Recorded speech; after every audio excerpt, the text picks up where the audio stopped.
करके ये जब इसे वरदान प्राप्त होगा तो ये सृष्टि में खलबली मचाएगा, बड़ी समस्या कठिन होगी। देवताओं की प्रार्थना पर भगवान ने 52 अंगुल का भेष धारण किया है। बोली 52 भगवान की। 52 बनकर के महाराज बलि के पास जा रहे हैं और शुक्राचार्य जी बैठे देख रहे हैं कि कोई संत आ रहा है, बड़ी सुंदर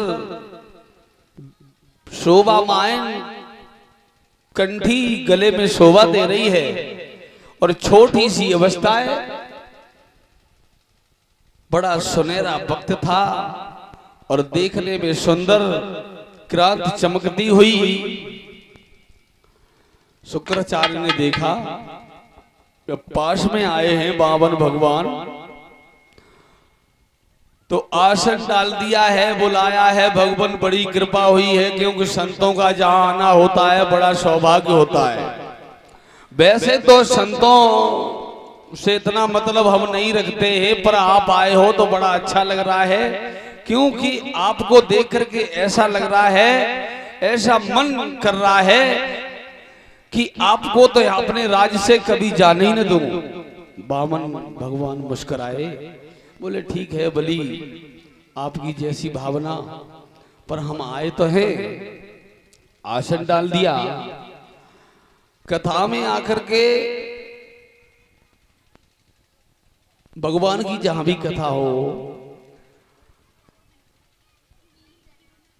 वैसे हम क्षमा चाहते हैं आप लोगों से, यदि उधर से इधर सामने पंडाल में आ जाओ तो ज्यादा अच्छा रहेगा, पर इतनी तो व्यवस्था है, ज्यादा गीला नहीं है, पर आ जाओ तो फिर मेरा भी मन लगता है सामने। तो आओ ध्यान दें, उधर तो 52 बन के बलि के यहां जा रहे हैं और इधर व्यास के पुत्र सुखदेव बताते हैं कि परीक्षित जी, जिस समय आप कथा का सेवन कर रहे हो और इस समय जब श्रोताओं का मन नहीं लगता है कथा में आकर के, तो ऐसा क्या है? तो उन्होंने बड़ी एक गोपनीय बात बताई कि जिस व्यक्ति के यदि 4 आहार शुद्ध हैं तो जीवन में कभी भी कठिनाई उसे देखने के लिए नहीं मिलती है। वो 4 आहार कौन से हैं?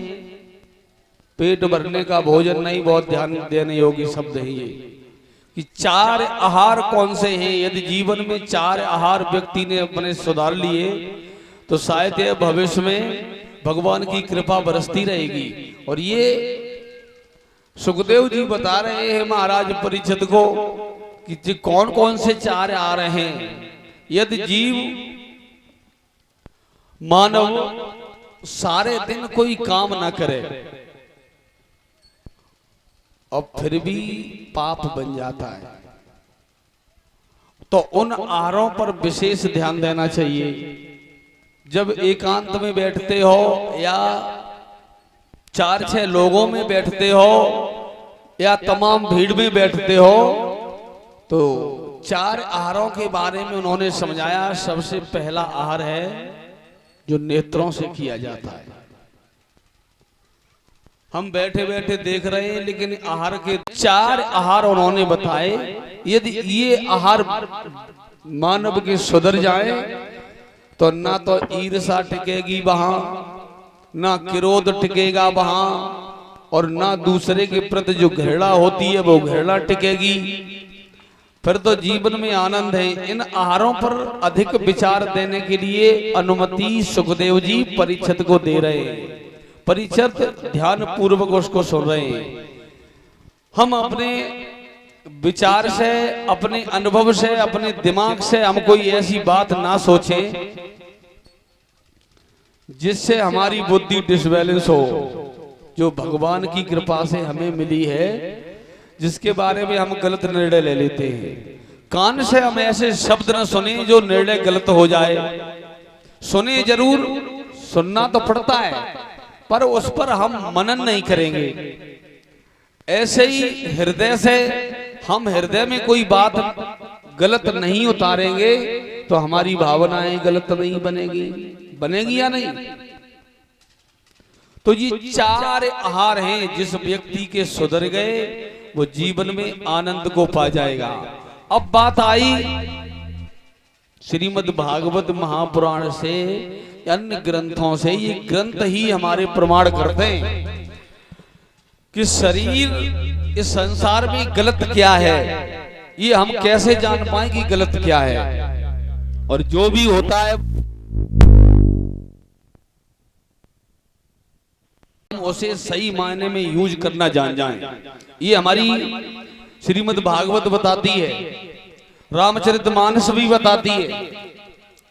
शरीर नित्य क्रिया करता है, बड़े ध्यान से सुने जहां भी आवाज पहुंच रही हो। शरीर नित्य क्रिया करता है। क्या आपके बस की बात है ऐसे रोक पाना? नेत्र देखते हैं पर अपनी दृष्टि को तुम बंद कर सकते हो, और जैसे बंद भी कर सकते हो तो कितनी देर? कान सुनते हैं पर तुम अपने कान बंद कर सकते हो क्या? हाथ काम करते हैं, हर शरीर का अंग काम करता है, पर इसे कितनी देर रोक सकते हो आप? शरीर नित्य क्रिया करता है, पर हम अपने अनुभव से, अपने विवेक से, उस परमपिता परमेश्वर की दी हुई बुद्धि से, अंदर जो उसका अंश है उसकी प्रेरणा से हम ये अनुभव नहीं कर पाते, ये रिजल्ट नहीं निकाल पाते हैं कि हमें ये करना उचित है या नहीं है। कान सुनने का काम करेंगे, कान सुनते हैं पर रिजल्ट अंदर से देता है कोई है? नेत्र देखते हैं, रिजल्ट कोई और देता है। ऐसे ही अंदर भावनाएं उठती हैं तो रिजल्ट कोई और देता है। ये शरीर की क्रिया है। लपशंका लगती है, कितनी देर कौन रोक सकता है? पर उसकी नित्य क्रिया है। हर व्यवस्था शरीर जो करता है वो अपनी नित्य क्रिया समय पर करता है, पर कितना समय तुम ले सकते हो उसको रोकने के लिए? यदि किसी को लपशंका लग रही है तो 10-20 मिनट रोक सकते हो, जितनी क्षमता है, पर बिल्कुल तो रोका नहीं जा सकता उसे। पर वो ले जाएगा कहां? खींच करके वो कहां ले जाएगी? अच्छी जगह पर बैठे हो, पंडाल में बैठे हो, और पंडाल से उठ करके तुम्हें जाना पड़ेगा, कहां ले जाएगी? जहां कोई ऐसी गंदी जगह होगी वहां। अंदर की जब वासना फूटती है तो ये शरीर की क्रिया है। निर्णय कोई और लेता है, पर वासना को लोग गलत बताते हैं। सुखदेव जी वर्णन कर रहे हैं कि उस वासना को लोग गलत बताते हैं, पर वासना गलत नहीं है, उसे बदल देना गलत है। ये तुम उसे बदल रहे हो तो ये गलत हो रहा है। अरे यदि उसी वासना को आपने उपासना में लगा दिया तो बात बन जाएगी, पर बदलना कैसे है? जब वासना अंदर से, ये एक व्यक्ति की बात नहीं है, ये संसार में हर व्यक्ति की बात है, क्योंकि जो व्यवस्था हमारे अंदर है वो आपके अंदर है, वो सबके अंदर है। पर निर्णय लेना और बदलना ये विवेक की बात है। तो श्रीमद् भागवत ये संकेत करती है कि बदल लेना ही, अनुभव करना ही, आत्म बोध को जगाना ही, वासना को बदलना और उपासना में लगाना।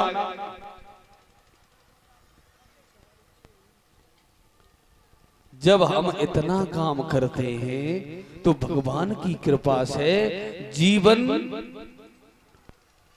में आनंद भरपूर तुम्हें मिल पाता है। पर जो आनंद मिलता है हम उस क्रिया को कर ही नहीं पाते।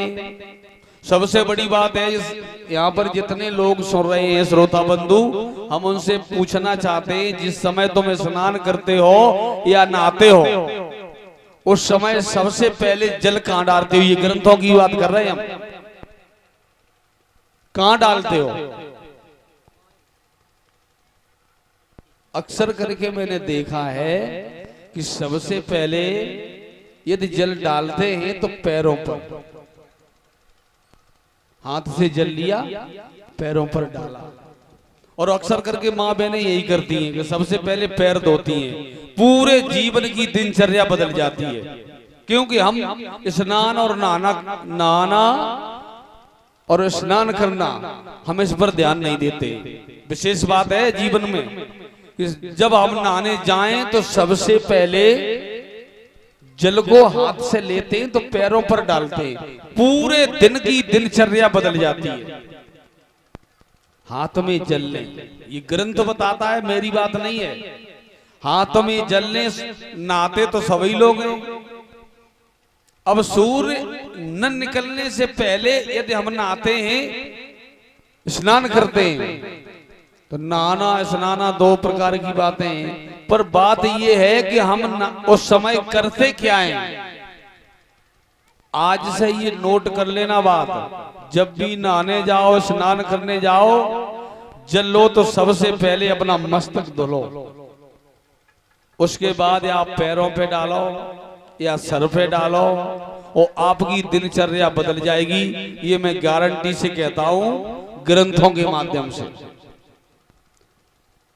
क्योंकि जो मस्तक पर इस त्रिकुटी पर व्यवस्था है, इसको जब हम जल देंगे तो जल भगवान नारायण का प्रतीक है, पर हम देते कहां हैं?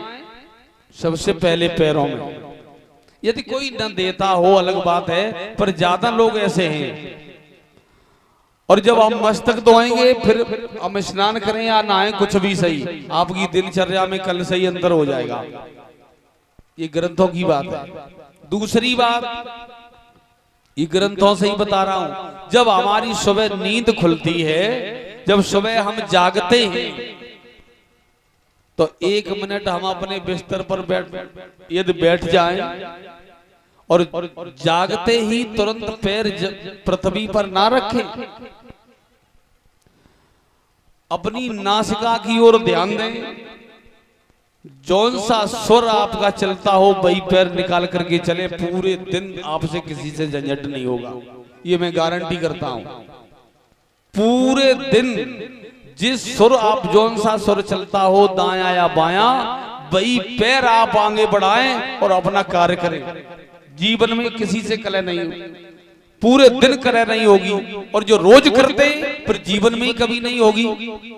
ये मैं नहीं कह रहा हूं, ये पद्म पुराण कह रहा है। जीवन की दिनचर्या तो हर ग्रंथ हर कथा हमें बताती है। अब हम इसी में लगे रहें तो फिर कथा पीछे हो जाएगी। विशेष ध्यान दें, कथा को आगे बढ़ाते हुए व्यास के पुत्र वर्णन करते हैं, 52 अंगुल बन करके गए हैं भगवान बलि के यहां।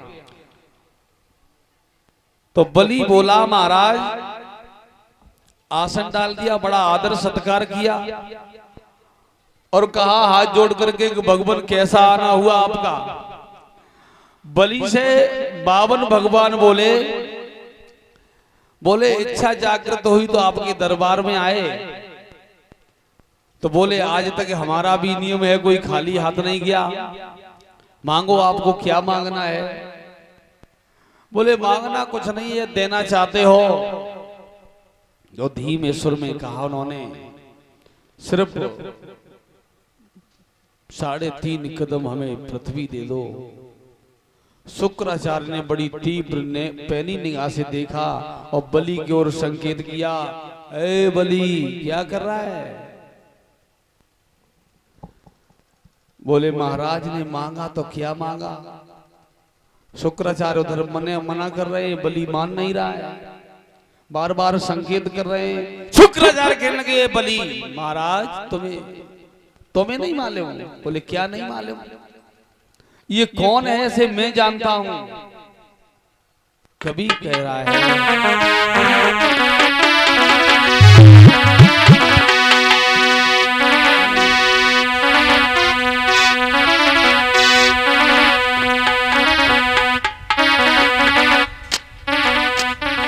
तो मैं जानता हूं ये कौन है। बोले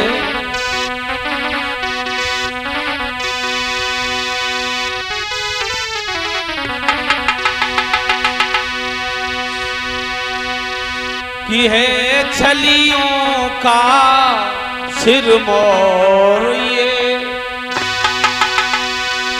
मैं भली भांति जानते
इसलिए कहना मानो। हेलो, इसे बिन दान के ही जाने दो। पर शुक्राचार्य ने बहुत समझाया पर बलि नहीं माना।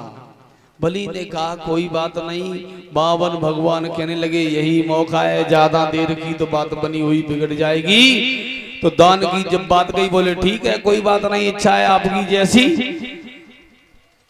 पर बावन बोले ए बलि, दान आज तक तुम देते रहे हो, हम तुम्हारी बात मानते, पर दान ऐसे नहीं। फिर बोले तिरवाचा।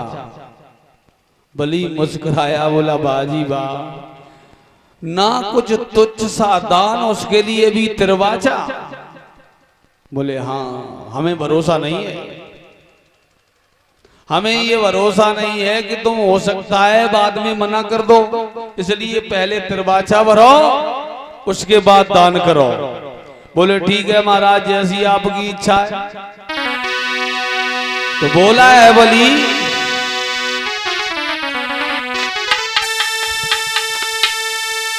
ओ तिरवाचा नाथ में भरता हूं, नहीं पीछे कदम हटाऊंगा। गुरु की खाता हूं मैं अपना वचन निभा।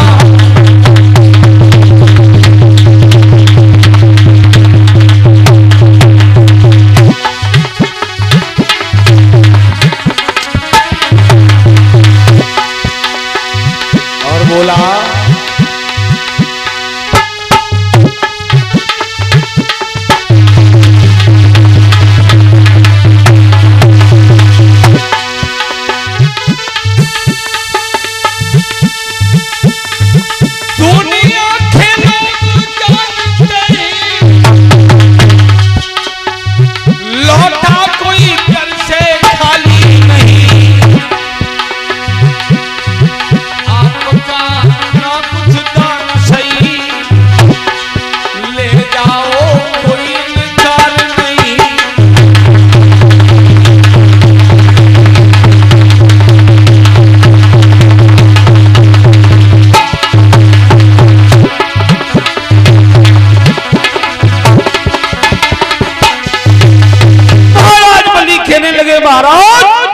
भगवान से बोले प्रार्थना है तुम्हारा ना कुछ थोड़ा सा दान है, और थोड़े से दान के लिए इतनी बड़ी बात, और तुम नहीं मान रहे हो तो तिरवाचा में भर रहा हूं।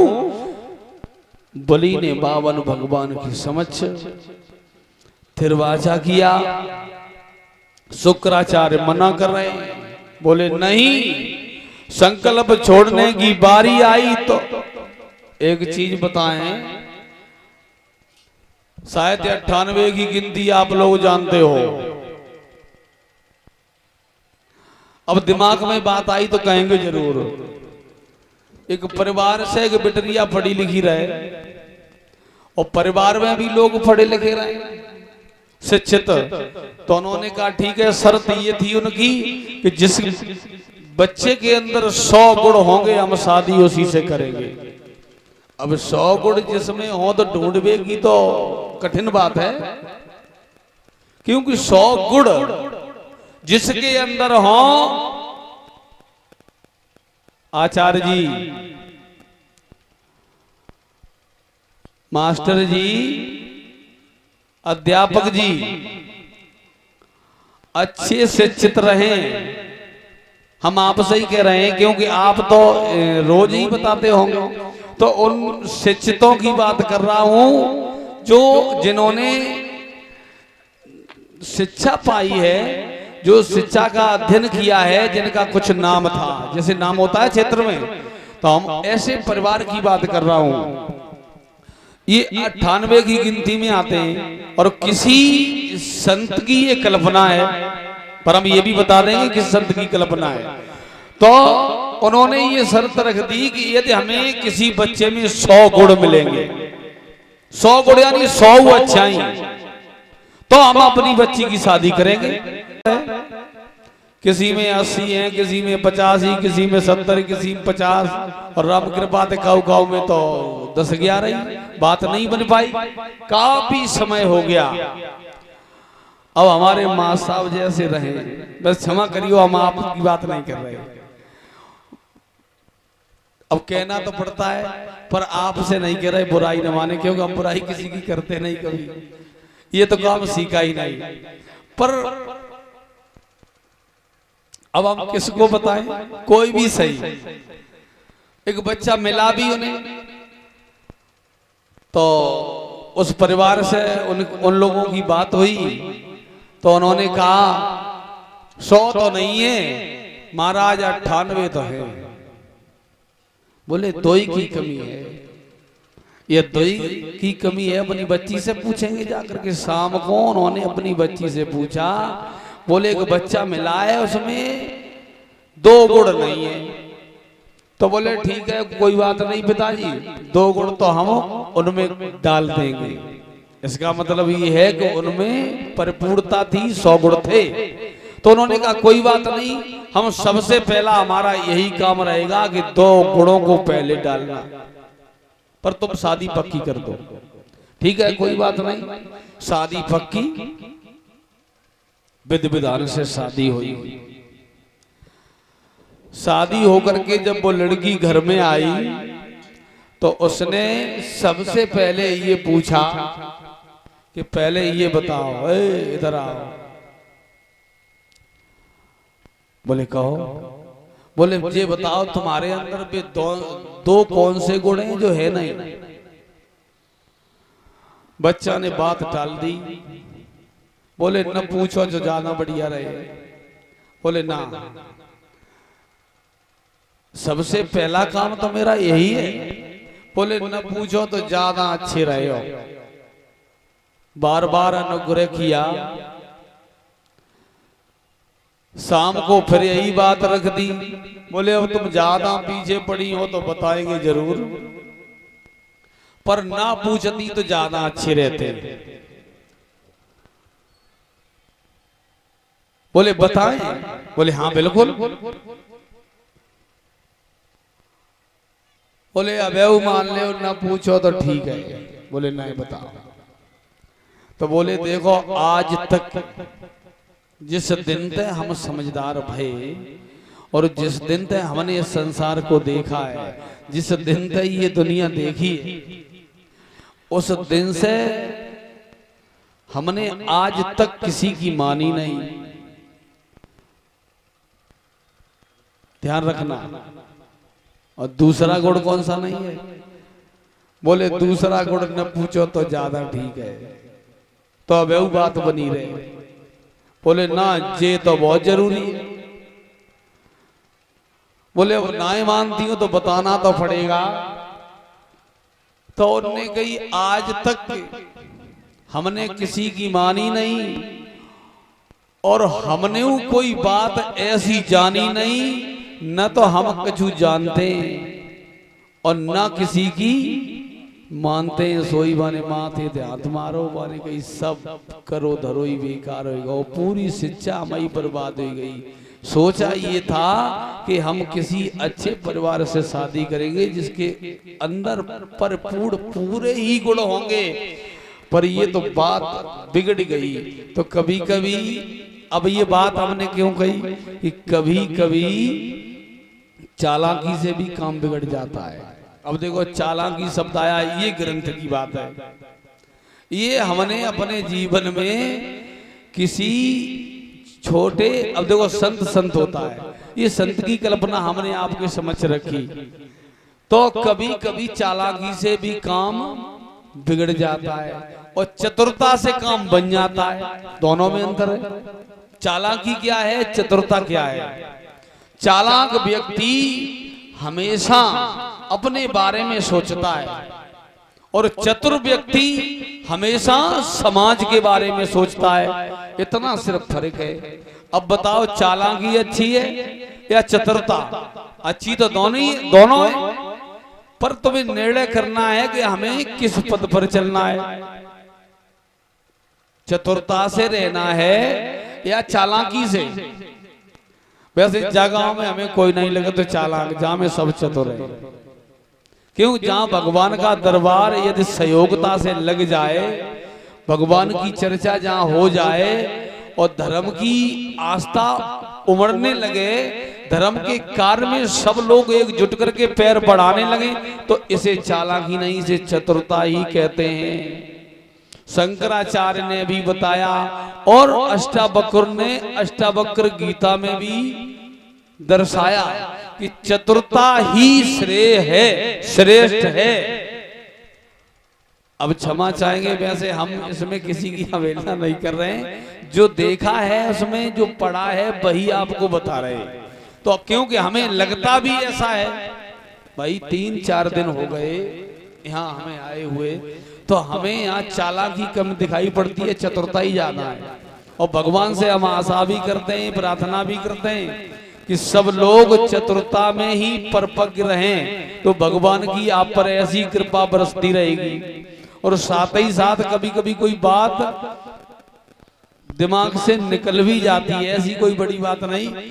तो हम ये चाहते हैं कि आपकी इतनी चतुरता चपलता से बढ़ रही है, तो इस चतुरता को बनाए रखें। शिव जी का मंदिर है आपके यहाँ, ये बड़ी कृपा है। ब्रह्मदेव का स्थान है, बड़ी कृपा है। केशवराव महाराज जी का स्थान है, बड़ी कृपा है। मां भगवती का स्थान है, बड़ी कृपा है। देव शक्तियां आपके यहां निवास, निज निवास कर रही हैं, निज निवास। भगवान की जो बात इस दरबार में भगवान की कृपा से, अब हम होते कौन है बोलने वाले, उनकी कृपा से होता है। तो जहां हमारी आवाज आ रही हो, जितने लोग सुन पा रहे हो, जितने लोग देख पा रहे हो, यदि इसमें कितने लोग सहमत हैं? मां साहब आप सहमत हैं या नहीं? ऐसे नहीं माने यदि मेरी बात गलत है तो हाथ न उठाओ, यदि सही है तो हाथ उठाओ। कितने लोग चाहते हैं परिक्रमा?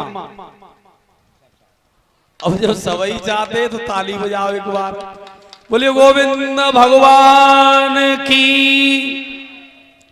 इधर दरवाजा भर के सुखदेव जी ने बताया है कि महाराज बलि ने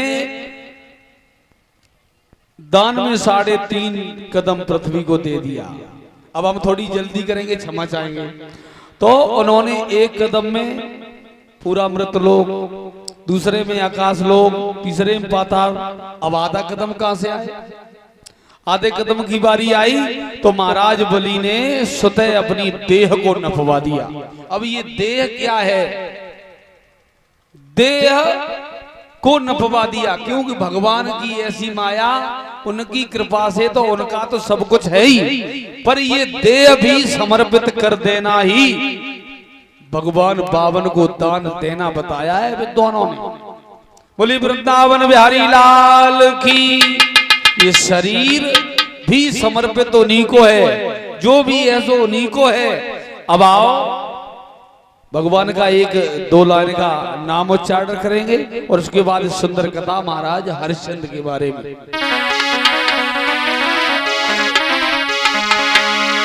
सही बात है, साउंड थोड़ी में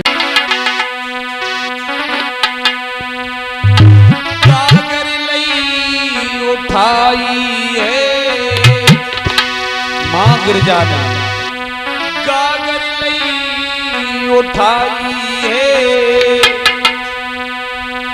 चली गिरजा सुकुमारी है। आर शब्दा पास पहुंच गई गिरजा, नीर भरन को लागी है।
बोलिए वृंदावन बिहारी लाल की। समुद्र